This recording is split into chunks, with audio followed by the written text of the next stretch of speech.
Bạn có tin rằng trên thế giới từng tồn tại một loại tàu không cần nổi trên mặt nước như tàu bình thường? Nó có thể lao vun vút trên biển rồi chạy thẳng lên cát, vượt qua đầm lầy, băng tuyết, thậm chí chạy trên mặt băng mà gần như không gặp trở ngại. Nghe thì giống một phương tiện bước ra từ phim khoa học viễn tưởng, nhưng nó đã xuất hiện từ hơn nửa thế kỷ trước. Nó được gọi là tàu đệm khí.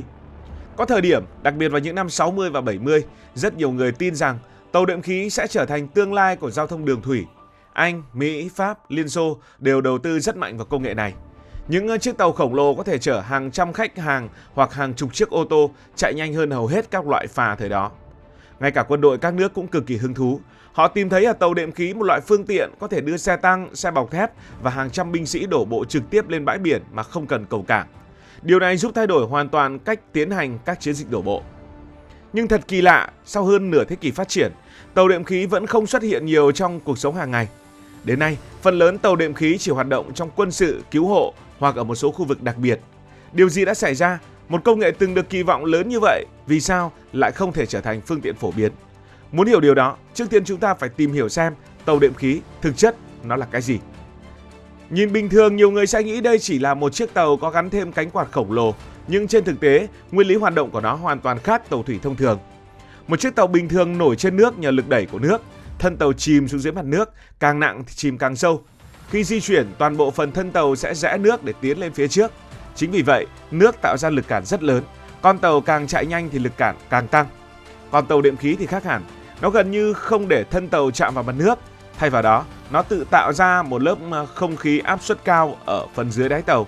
Lớp không khí này giống như một chiếc nệm hơi khổng lồ, nâng cả con tàu lên khỏi mặt nước khoảng vài chục cm. Khoảng cách đó nghe có vẻ rất nhỏ, nhưng lại đủ để thân tàu không còn cọ sát trực tiếp với nước nữa.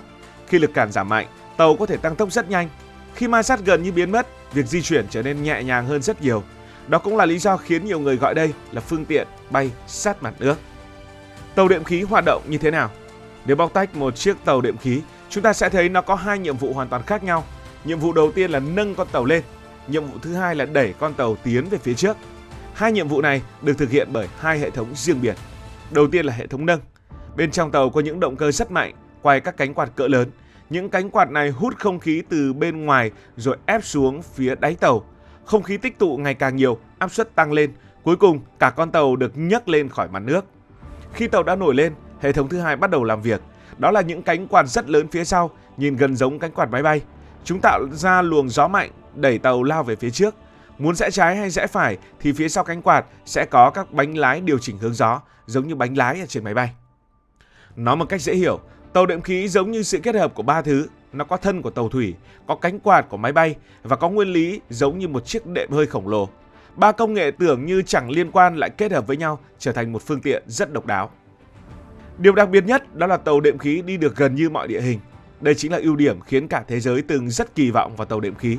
Nó có thể chạy trên biển, trên sông, trên hồ, chạy qua vùng nước nông, leo lên bãi cát, vượt đầm lầy, đi tuyết, thậm chí chạy trên mặt băng. Tất cả chỉ bằng một phương tiện duy nhất. Bạn hãy tưởng tượng một chiếc tàu đang chạy ngoài biển, thay vì phải cập cảng, nó lao thẳng lên bãi cát, chạy thêm vài chục mét rồi dừng lại ngay trên bờ, thậm chí nếu cần thiết vẫn chạy tiếp được. Khả năng này khiến quân đội vô cùng yêu thích tàu đệm khí. Trong chiến tranh, nhiều bãi biển không có cảng hoặc đã bị phá hủy. Nếu dùng tàu bình thường, binh lính rất khó lên bờ, nhưng với tàu đệm khí, mọi chuyện trở nên đơn giản hơn nhiều. Không chỉ quân sự, ở những nơi có địa hình đặc biệt như Bắc Cực, đầm lầy hay vùng ngập nước, tàu đệm khí cũng phát huy hiệu quả rất lớn. Tuy nhiên, chính lúc mọi người nghĩ rằng đây sẽ là phương tiện hoàn hảo, một loạt nhược điểm dần xuất hiện. Những nhược điểm đó lớn đến mức khiến tàu đệm khí không thể thay thế tàu thủy truyền thống như kỳ vọng ban đầu. Mọi người dần nhận ra một sự thật. Sau nhiều năm sử dụng, các hãng vận tải phải bắt đầu tính toán kỹ lưỡng hơn. Đúng là tàu đệm khí rất nhanh, đúng là nó rất linh hoạt, nhưng khi đưa vào khai thác lâu dài, họ phát hiện chi phí vận hành lại cao hơn tưởng tượng rất nhiều. Nó giống như việc bạn mua một chiếc siêu xe chạy rất nhanh, rất đẹp, rất hiện đại, nhưng mỗi lần đổ xăng lại tốn gấp nhiều lần xe bình thường mà bây giờ lại chỉ dùng để chở khách. Và đó chính là bước ngoặt khiến tàu đệm khí dần mất đi sức hút. Những nhược điểm tưởng như nhỏ ban đầu hóa ra lại là vấn đề rất lớn khi vận hành hàng chục năm. Và chính các nhược điểm này đã khiến phần lớn các tuyến tàu đệm khí dân sự trên thế giới lần lượt phải đóng cửa. Thứ nhất, nó quá tốn nhiên liệu. Đây là một nhược điểm rất lớn. Một chiếc tàu bình thường chỉ cần dùng động cơ để đẩy tàu tiến về phía trước, còn tàu đệm khí thì phải làm hai việc cùng một lúc. Việc đầu tiên là liên tục bơm một lượng không khí khổng lồ xuống dưới đáy tàu để giữ cho nó lơ lửng. Việc thứ hai mới là tạo lực đẩy để tàu chạy. Nói cách khác, ngay cả khi tàu đứng yên, động cơ vẫn phải hoạt động rất mạnh để giữ cho lớp đệm khí không bị mất. Nếu tắt quạt nâng thì tàu sẽ hạ xuống ngay lập tức. Bạn có thể tưởng tượng giống như việc bạn cầm một chiếc máy sấy tóc. Nếu bạn muốn một quả bóng bay lơ lửng trong luồng gió, tất nhiên một quả bóng nhẹ thôi, bạn phải bật máy sấy liên tục, chỉ cần tắt đi vài giây là quả bóng rơi xuống. Tàu đệm khí cũng hoạt động gần giống như vậy. Chính vì luôn phải tiêu tốn năng lượng để nâng cả con tàu, mức tiêu hao nhiên liệu của nó thường cao hơn đáng kể so với tàu thủy thông thường dù có cùng kích thước và chở được số người tương đương. Trong thời đại giá nhiên liệu ngày càng tăng, đây là một bất lợi rất lớn. Bất lợi thứ hai liên quan đến tiếng ồn. Nếu từng đứng gần tàu đệm khí đang hoạt động, bạn sẽ hiểu ngay. Âm thanh của nó rất giống một chiếc máy bay cánh quạt đang chuẩn bị cất cánh. Tiếng quạt gió, tiếng động cơ, tiếng luồng khí phun xuống mặt nước, tất cả hòa vào nhau tạo nên tiếng ồn rất lớn. Đối với khách du lịch đi vài chục phút thì có thể chấp nhận được, nhưng nếu phải đi hàng ngày, trải nghiệm chắc chắn là rất đau tai. Trong khi đó, các tàu cao tốc hiện đại ngày càng trở nên im hơn, ít rung hơn và ít tiếng ồn hơn. Chỉ riêng yếu tố này cũng khiến nhiều hãng vận tải chuyển sang dùng tàu bình thường. Thứ ba, lớp váy cao su rất dễ hỏng. Và đây là bộ phận quan trọng nhất của tàu đệm khí. Đó là lớp váy cao su bao quanh thân tàu. Chính lớp váy này giữ không khí ở dưới đáy. Nếu váy bị rách, không khí sẽ thoát ra ngoài, áp suất giảm, con tàu sẽ mất đi khả năng nâng. Vấn đề là lớp váy này luôn phải cọ với cát, đá, sỏi, vỏ sò, bùn và đủ loại vật cứng khác. Theo thời gian nó bị mào mòn rất nhanh. Muốn tàu hoạt động an toàn thì phải thường xuyên kiểm tra, khi hỏng lại phải thay, chi phí thì cũng rất cao. Nếu so với thân thép của tàu biển vốn có thể sử dụng hàng chục năm thì lớp váy cao su rõ ràng là bộ phận cần phải chăm sóc nhiều hơn. Thứ tư, nếu mà đi trên biển mà biển có sóng to thì cũng khó. Ở vùng biển lặng, tàu hoạt động rất tốt, nhưng khi sóng lớn xuất hiện, mọi chuyện thay đổi. Lớp đệm khí liên tục bị ảnh hưởng bởi các con sóng, tàu rung mạnh hơn, việc điều khiển cũng khó hơn. Trong khi đó, tàu thủy truyền thống có phần thân chìm sâu dưới nước. Chính phần thân này giúp tàu ổn định hơn khi gặp sóng lớn.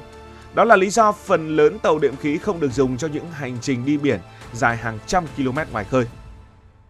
Thứ năm, chở hàng không hiệu quả. Nếu mục tiêu là chở thật nhiều hàng, tàu đệm khí không phải là lựa chọn tốt. Tàu đệm khí không thể đạt những quy mô lớn như những tàu chở hàng. Ngay cả khi chế tạo thật lớn, lượng nhiên liệu cần để nâng cả con tàu cũng sẽ tăng lên rất nhanh, hiệu quả kinh tế thì giảm. Nói đơn giản, càng làm tàu đệm khí lớn thì chi phí vận hành càng tăng. Đó là lý do người ta không dùng tàu đệm khí để vận chuyển hàng hóa xuyên đại dương. Và cuối cùng, công nghệ đã phát triển quá nhanh, thì đây mới là nguyên nhân chính khiến tàu đệm khí mất dần lợi thế.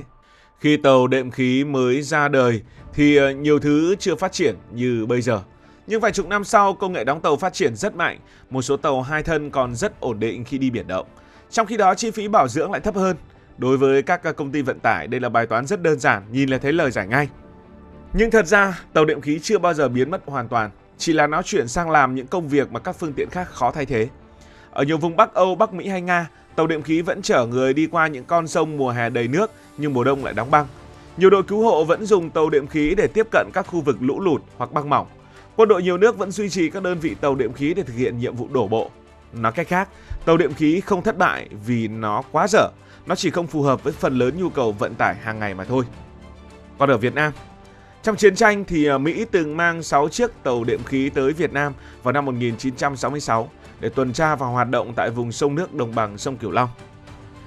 Sau này, năm 2009, các nhà khoa học thuộc Đại học Bách khoa Thành phố Hồ Chí Minh đã chế tạo thành công chiếc tàu đệm khí Made in Việt Nam đầu tiên có thể hoạt động trên cả nước và cạn với vận tốc từ 40 đến 50 km/h.